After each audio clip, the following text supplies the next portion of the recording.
I've been a crafter a really long time, and it is not super often that someone tells me about a new idea that blows my mind, but this one definitely fits the bill.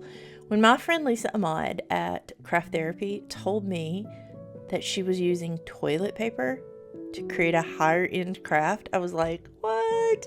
Not the roll. Like, toilet paper rolls have been used a long time in the craft world, but actually toilet paper? Yeah, we're gonna try this one today. Hey there, if you're new here, I'm Gina, and if you're not, welcome back. I'm glad that you're here.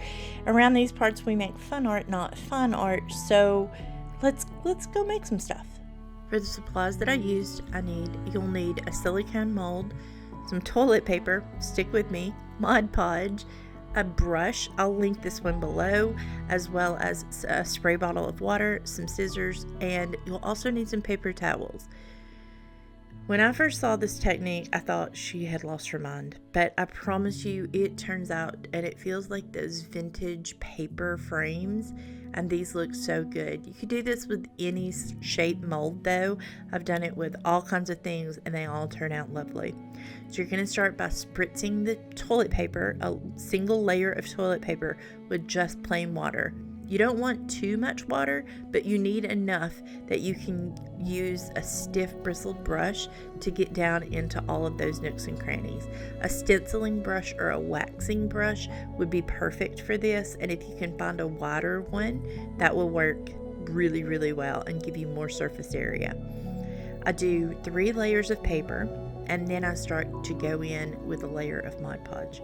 Now, the Mod Podge mixture, I do about 2/3 Mod Podge and 1/3 water so that you'll be able to really get it down into all the nooks and crannies, because that's the biggest tip that I have, is to make sure that you've really, really worked the fibers of the toilet paper down into all of those little areas to pick up that mold.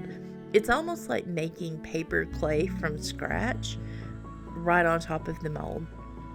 But lots and lots of Mod Podge, and you want it saturated but not flowing, so a good solid coat of Mod Podge. I start with that on the 3rd layer, and then I do a little bit of water with Mod Podge on top. It's the same thing over and over, and because the toilet paper overlapped, I did go in with half the width on each side to kind of even it out. Now, after I've done 4 layers of toilet paper, then I start with paper towel. And the same thing, I use paper towel, spritz it with water, and then go in with the Mod Podge. As it gets closer to the top, because you do 4 layers of toilet paper and 3 layers of paper towel, towards the top of the paper towel, on the last 2 layers, I go a little heavier with the Mod Podge than the water. A little bit less water, because the Mod Podge lays differently on the paper towel because there's more surface area. I do recommend using a good quality one, like a Bounty or Viva would work really, really well. And that will take a long time to dry though. This is going to take probably 2 to 3 days to dry. It is not a quick process, but it is totally worth it. Once it's completely dry, it's going to be hard like chipboard that you would use in paper crafting. It's really tough, and it turns out so beautiful though. Look at all the details that you see from that mold, and that's why I love this. It's good and stiff and sturdy though, and so it will feel like an old vintage frame. If you've ever run across one of those at a secondhand store, they're so gorgeous, and this reminds me so much of those. So just use scissors and carefully cut it out in the very tough spots. You can also use an X-Acto knife if you need to really get into those detail areas. I'm showing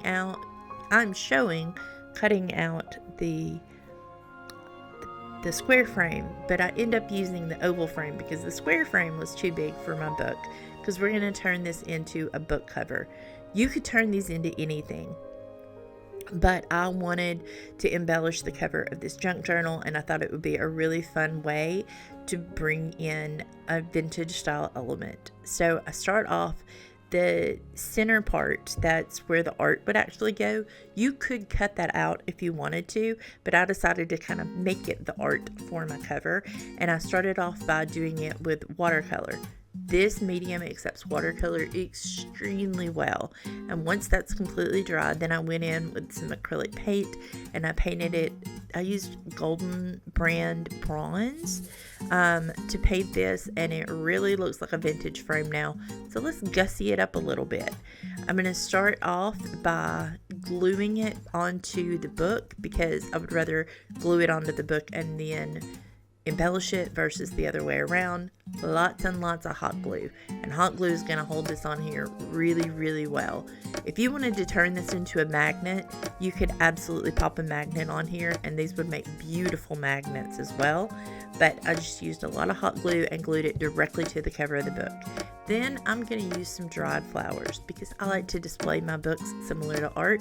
So I just used some dried baby's breath. I love drying baby's breath. I just get it from the grocery store and I put it into an empty vase, and it dries, and then I use it in all of my craft projects. I just take a few pieces from a bundle, and then I'm actually going to use a wax seal to adhere it right to the front of the book, and that's pretty much it. This was such an easy project to do. It is really cathartic to be able to take out all of your aggressions on pouncing, but the transformation to go from toilet paper to this, who would have ever thought that you could take something with such humble beginnings and turn it into something so beautiful? So if you enjoyed this project, make sure that you subscribe and do all the YouTube things.